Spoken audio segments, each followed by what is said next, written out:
चूरू जिले में शनिवार को मेडिकल कॉलेज स्टूडेंट सहित 50 लोगों की जांच रिपोर्ट कोरोना पॉजिटिव आई है। सबसे बड़ी बात यह कि इनमें 40 व्यक्ति एसिम्टोमेटिक पाए गए हैं। केवल 10 व्यक्ति ऐसे हैं जिनमें सर्दी जुकाम या बुखार के लक्षण मिले हैं। यदि आंकड़ों पर नजर डालें तो कोरोना इस बार युवाओं को अधिक संक्रमित कर रहा है। 20 से 30 साल की उम्र के 18 युवक कोरोना पॉजिटिव पाए गए हैं, जबकि 18 व इससे कम उम्र के 4 व्यक्ति पॉजिटिव हुए हैं। सीएमएचओ डॉक्टर मनोज शर्मा ने बताया कि शनिवार दोपहर तक मिली जांच रिपोर्ट में 50 व्यक्ति कोरोना संक्रमित पाए गए हैं, जिनमें अकेले मेडिकल कॉलेज की 12 स्टूडेंट शामिल है। उन्होंने बताया कि सुजानगढ़ में 11, सालासर में 6, राजगढ़ में 6, रतनगढ़ में 5, सदाशर में 7 और चूरू ब्लॉक में 6 तथा बिदासर में 1 व्यक्ति पॉजिटिव आया है। Medical college principal doctor Mohan Kar ने बताया कि मेडिकल कॉलेज के स्टूडेंट एसिम्टोमेटिक है, जिन्हें आइसोलेट कर दिया गया है। उन्होंने बताया कि कोरोना पॉजिटिव स्टूडेंट की एग्जाम में सिटिंग व्यवस्था अलग से की जाएगी। इनकी उत्तर पुस्तिकाओं को ओटेरो-1 मशीन से सैनिटाइज किया जाएगा। जिले में मिले पॉजिटिव व्यक्तियों के संपर्क में आए लोगों के भी स्वास्थ्य विभाग की टीम द्वारा सैंपल लिए जा रहे हैं।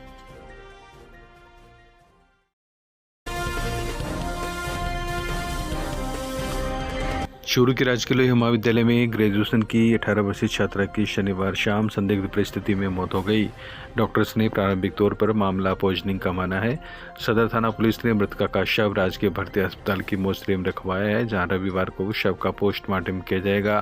परिजनों ने पुलिस को रिपोर्ट में बताया कि छात्रा को सर्दी जुकाम हो रही थी, जिसने भूलवश कोई दूसरी टेबलेट सेवन कर ली, जिससे उसकी तबीयत बिगड़ गई। गंभीर हालत में उसे राजकीय भर्ती अस्पताल लाया गया, जहाँ इलाज के दौरान उसने दम तोड़ दिया। बहरहाल किन परिस्थितियों और किन कारणों से छात्रा की मौत हुई है, इसका अभी पूरी तरीके से पता नहीं चल पाया है। पोस्टमार्टम की रिपोर्ट व पुलिस की जांच के बाद ये मामला सामने आ पाएगा। परिजनों ने बताया कि जिस समय छात्रा की तबीयत बिगड़ी थी, उस समय उसके मम्मी व पापा शनि मंदिर गए थे। अस्पताल में पहुंचने पर उन्हें घटना की जानकारी मिली है।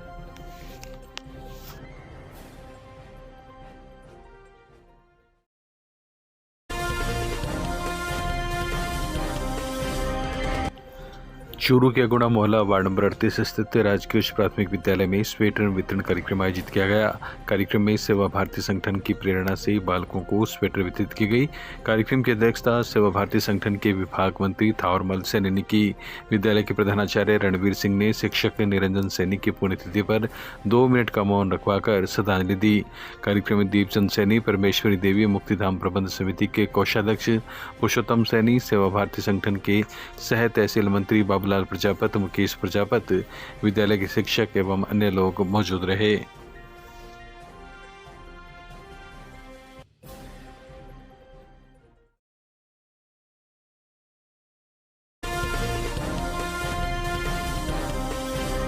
चूरू जिला मुख्यालय के तेलियों की मस्जिद के पास शनिवार को 11 साल का बालक प्लास्टिक मांझे की चपेट में आकर घायल हो गया। जख्मी बालक को राजकीय भर्ती अस्पताल के आपातकालीन वार्ड लाया गया, जहां उसका इलाज किया गया। परिजनों से मिली जानकारी के मुताबिक 11 वर्षीय मुजाहिद अपनी छत पर पतंगबाजी देख रहा था। तभी उसके पास से कटी पतंग का मांझा निकला, जिसे पकड़ने की कोशिश की गई तो उसकी कलाई मांझे की चपेट में आकर कट गई और वह जख्मी हो गया। आपको बता दें, 5 दिन पहले भी चाइनीज धागे से बाइक सवार 30 वर्षीय युवक का गला कट गया था, मगर उस समय युवक ने गले में मफलर पहना हुआ था, जिससे उसकी जान बच पाई थी।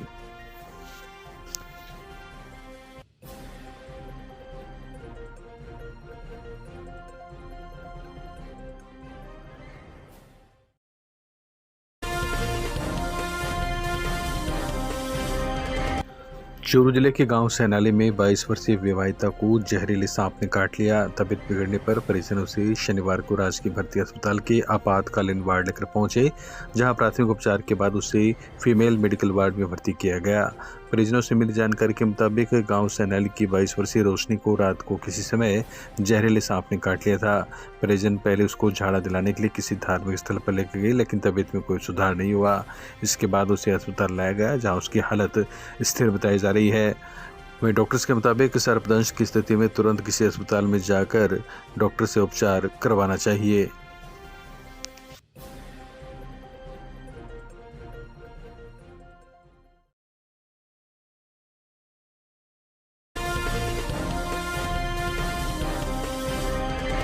शहर व ग्रामीण क्षेत्रों में महिलाओं और बच्चों को कुपोषण से बचाने के लिए चलाई गई सरकारी योजनाओं को जिम्मेदार ही पलीता लगा रही हैं। चूरू जिले के गांव झारे के 5 आंगनबाड़ी केंद्रों पर 9 महीने के इंतजार के बाद पोषाहार तो आया, लेकिन यह पोषाहार इतना खराब था जिसे पशुओं को भी नहीं खिलाया जा सकता। पोषाहार में फंगस लगी हुई थी और नमी की वजह से दाल खराब हो चुकी थी। एफसीआई के ठेकेदार के इस पर लापरवाही का आरोप लगा है और बताया गया कि एक खराब पोषाहार बिना अधिकारियों की जाँच के सप्लाई कर दिया गया।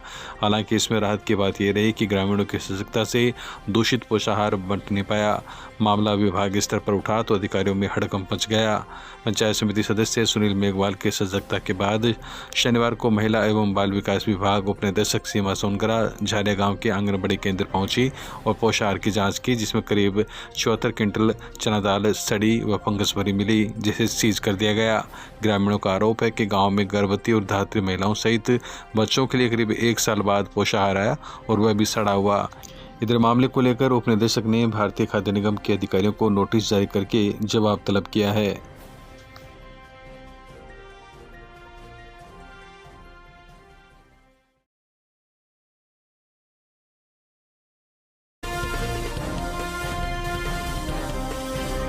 चूरू के महिला थाने में संचालित महिला सुरक्षा व सलाह केंद्र द्वारा पति पत्नी के विवादों का आपसी सुलह और राजीनामे से निस्तारण किया है।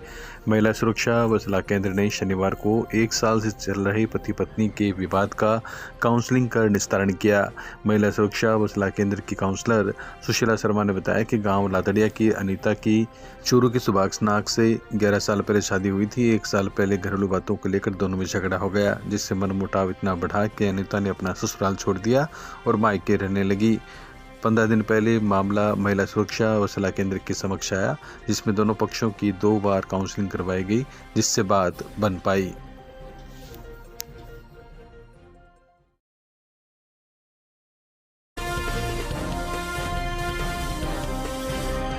कोरोना से मौत के मामले में अनुग्रह राशि के लिए आवेदन अब ई-मित्र पर होगा निःशुल्क। सामाजिक न्याय व अधिकारिता विभाग के सहायक निदेशक नरेश बारोठे ने दी जानकारी।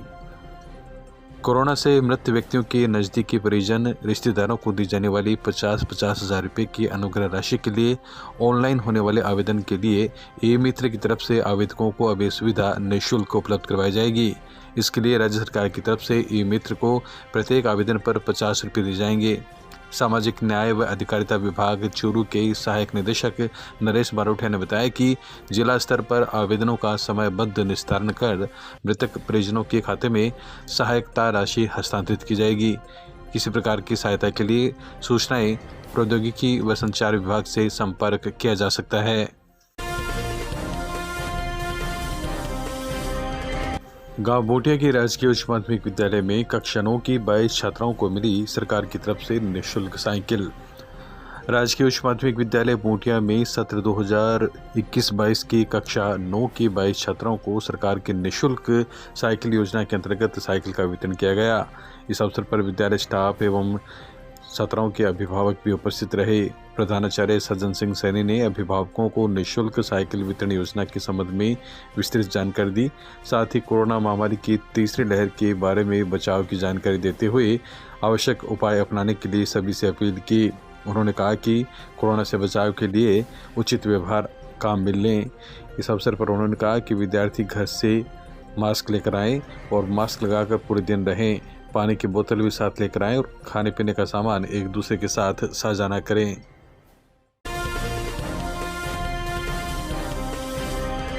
प्रदेश के कई इलाकों में ओलावृष्टि को लेकर चूरू विधायक राजेंद्र राठौड़ ने मुख्यमंत्री से जल्द गिरदावरी करवाने की मांग की। चूरू विधायक राजेंद्र राठौड़ ने मुख्यमंत्री अशोक गहलोत को पत्र लिखकर राजधानी जयपुर सहित प्रदेश के कई जिलों में ओलावृष्टि के साथ हुए नुकसान को लेकर तुरंत गिरदावरी करवाने की मांग की है। राठौड़ ने कहा कि राजधानी जयपुर समेत प्रदेश के कई जिलों में ओलावृष्टि के साथ कई दिनों से भारी बारिश का दौर जारी रहने से रबी की फसलों को काफ़ी नुकसान पहुंचा है। ओलावृष्टि के साथ हुई बारिश ने किसानों की मेहनत पर पानी फेर दिया है।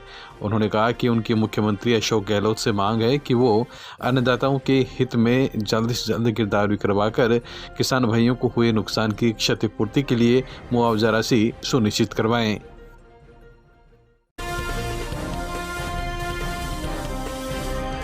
बारिश के बाद जमा कीचड़ से पुराने बस स्टैंड पर हुए खस्ताहाल, लोगों को आवागमन में हुई परेशानी। शहर में शुक्रवार सुबह से हुई बारिश के बाद सड़कों सहित मुख्य मार्गों पर खस्ताहाल की हालत नजर आ रही है। शहर की सबसे व्यस्ततम पुराना बस स्टैंड कीचड़ से लथपथ नजर आया। शनिवार को लोगों में आवागमन में अच्छी खासी परेशानी हुई। जरा सी बारिश के बाद चूरू शहर के इस पुराने बस स्टैंड की अक्सर यही हालात हो जाते हैं। स्थानीय लोगों ने इस समस्या के स्थायी समाधान की मांग की है। शहर के मुख्य मार्गों में जगह जगह पानी जमा होने के बावजूद पुराने बस स्टैंड की स्थिति थोड़ी ज़्यादा ही विकट लोगों को नजर आई। शहर की अधिकांश सड़कें पानी से लथपथ नजर आती है। अधिकांश जगह पुराना bus stand, railway station, city post office के सामने, जोहरी बाजार के पास, सुभाष चौक क्षेत्र, चांदनी चौक, पंखा सर्किल सहित अनेक जगहों पर आज बारिश का पानी जमा रहा। वहीं पुराना बस स्टैंड पर लोगों को कीचड़ के बीच से होकर बस पकड़नी पड़ी और बसों से आवागमन कीचड़ के बीच ही करना पड़ा।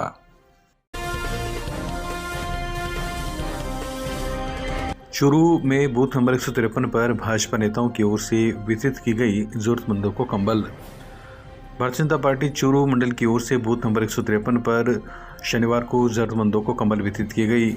भाजपा राष्ट्रीय परिषद सदस्य ओम सारस्वत की प्रेरणा से कंबल वितरण एवं मास्क वितरण का कार्यक्रम हुआ। इस मौके पर सारस्वत ने कहा कि जरूरतमंद की सेवा करना भारत की पुरातन संस्कृति है।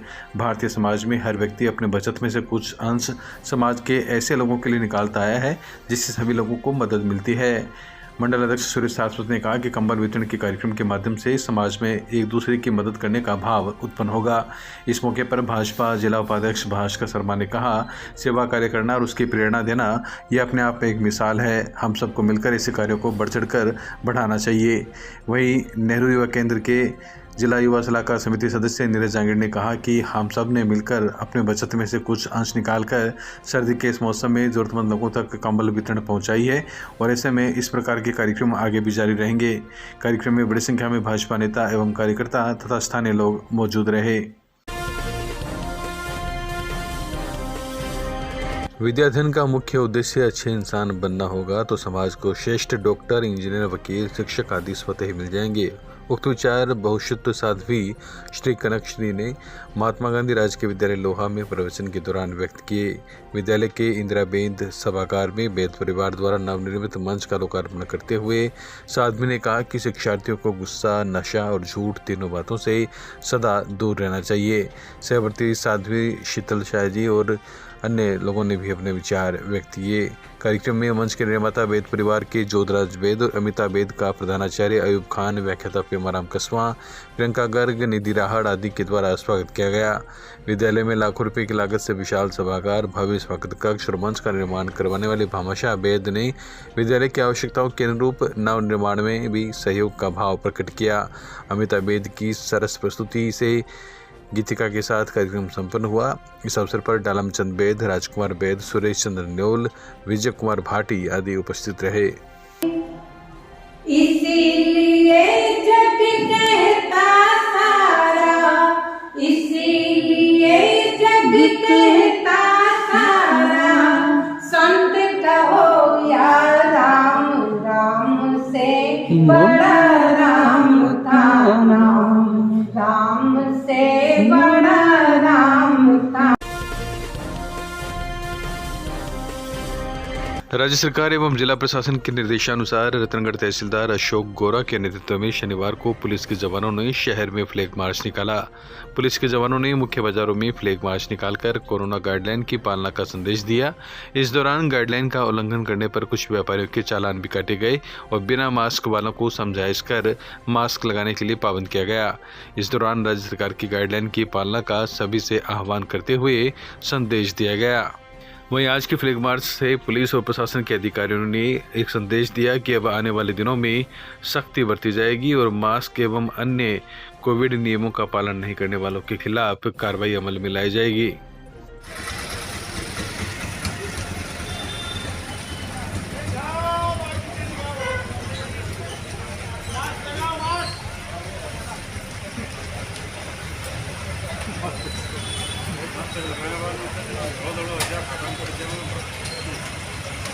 देखो, कोरोना की तीसरी लहर काफ़ी केस बढ़ चुके हैं, इसलिए राज्य सरकार के और जिला प्रशासन ने निर्देशानुसार हमने फ्लैग मार्च के लोगों को अवेयर किया है कि कोरोना जो एप्रोप्रिएट बिहेव है उसकी पालना करें।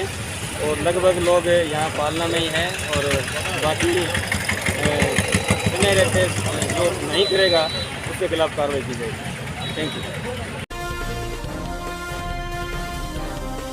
रतनगढ़ में लोक सेवा ज्ञान मंदिर ट्रस्ट द्वारा रामजी सदन में सर्दी के मौसम को देखते हुए कंबल वितरण का कार्यक्रम आयोजित किया गया।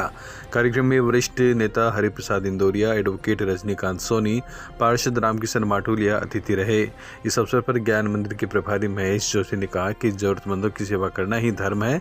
कोरोना काल में लोगों की आर्थिक स्थिति अच्छी नहीं रही, इसलिए हम सब की नैतिक जिम्मेदारी बनती है कि लोगों के दुख दर्द में उनका सहयोग करें। ट्रस्ट के अध्यक्ष बाबूलाल भार्गव ने आगंतुकों का आभार व्यक्त किया। कार्यक्रम में 101 व्यक्तियों को कंबल वितरित की गई। इस अवसर पर निर्मल बुढ़ाड्रा, किशन सैनी, नरसी सिंधी सहित अनेक लोग उपस्थित थे। कार्यक्रम का संचालन राष्ट्र सेविका समिति विभाग तरुणी प्रमुख विशाखा जोशी ने किया। आज हमारे अध्यक्ष महोदय श्रीमान जी बाबूलाल जी भार्गव और सभी के प्रयासों से बहुत अच्छा कार्यक्रम हुआ है, शुरुआत हुई है। और रतनगढ़ के सभी जरूरतमंद व्यक्तियों से मैं कहना चाहता हूँ, किसी को भी अगर कंबल की आवश्यकता हो तो कभी भी आके हमारे अध्यक्ष जी बाबूलाल जी भार्गव या रजनीकांत जी किसी से भी संपर्क करके उनको कंबल मिलती रहेगी। और 200-400 कंबलें आई हुई है, उन सब का वितरण किया जाएगा। धन्यवाद।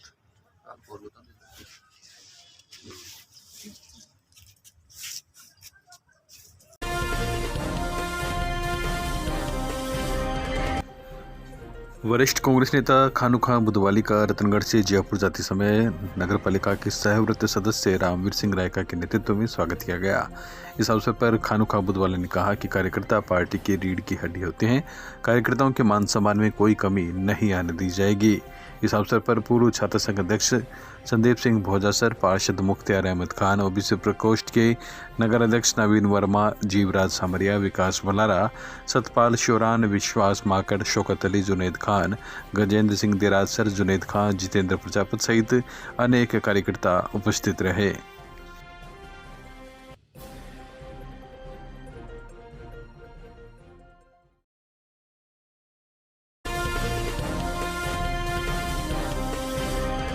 बत्तीस लाख लेकर नहीं कार्रवाई, जमीन की रजिस्ट्री।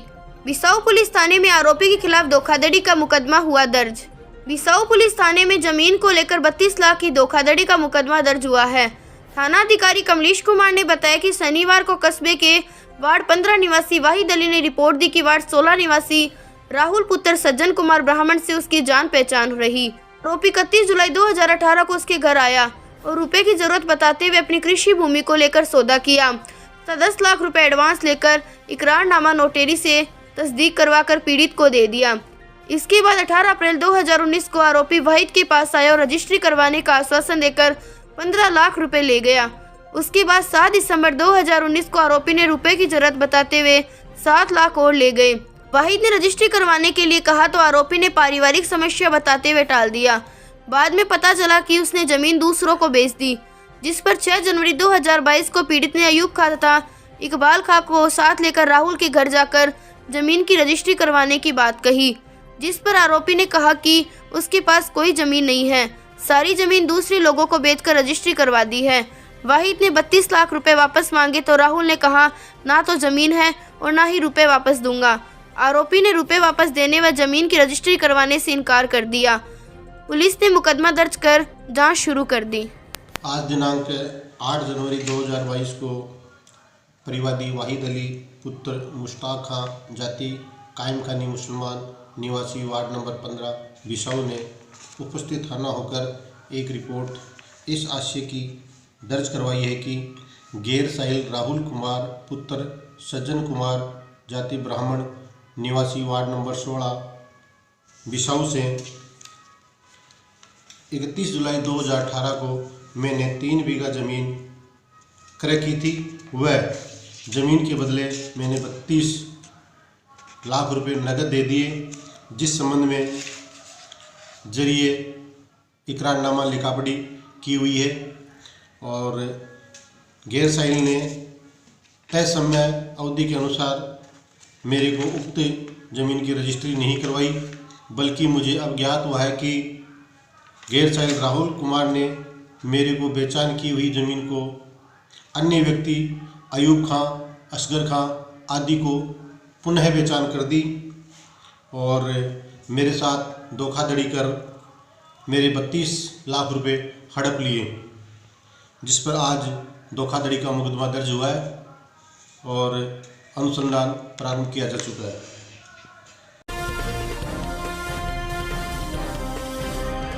बिसाऊ में स्टेशन और स्थित मोहल्ले में बनी पानी निकासी की समस्या, जरा से बारिश में गली में भरा पानी।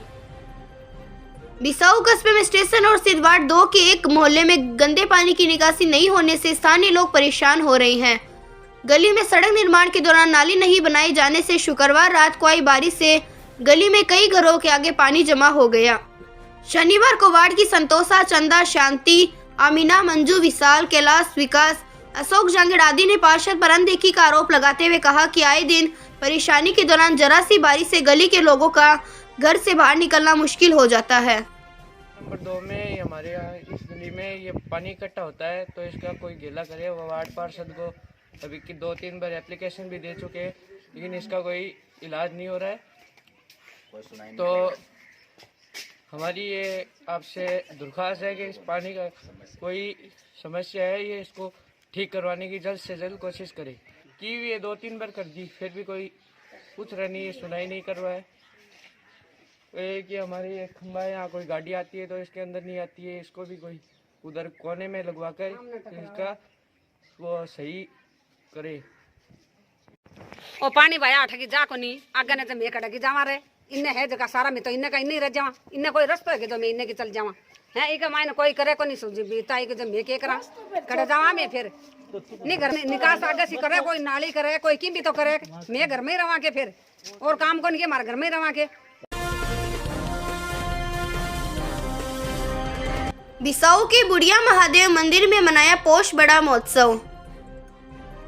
बिसाऊ कस्बे के प्राचीन बुढ़िया महादेव मंदिर में शनिवार शाम को पोष बड़ा कार्यक्रम आयोजित किया गया। पंडित सुनील शास्त्री ने बताया कि पोष बड़ा कार्यक्रम के 9वें आयोजन में पंडित गोपाल आटम, वेद प्रकाश आर्य, कमल क्याल आदि श्रद्धालुओं ने बुढ़िया महादेव, श्री गणेश जी, गोविंद देव जी, काली मैया तथा सेन मंदिर में भोग लगाया, जिसके बाद प्रसाद का वितरण किया गया। इस दौरान श्रद्धालुओं ने भोले भंडारी को भजनों की प्रस्तुति देकर रिझाया। पोष बड़ा महोत्सव में बुद्धमल जोशी, श्री कृष्ण स्वामी, सुभाष मीणा, विष्णु पुरोहित, ओम प्रकाश नवहाल, रामगोपाल सोनी, किशन खेमका, मुरारी दादी सहित काफी संख्या में श्रद्धालुओं ने प्रसाद ग्रहण किया। बुढ़िया महादेव के प्रांगण में 9वां पोष बड़ा महोत्सव का आयोजन किया गया है, जिसमें अभी भगवान को, गणेश जी महाराज को, गोविंद देव जी को, माँ काली को और सेन जी भगत को और बुढ़िया महादेव को प्रसाद अर्पण करके सभी कस्बे वासियों में प्रसाद का वितरण किया जा रहा है।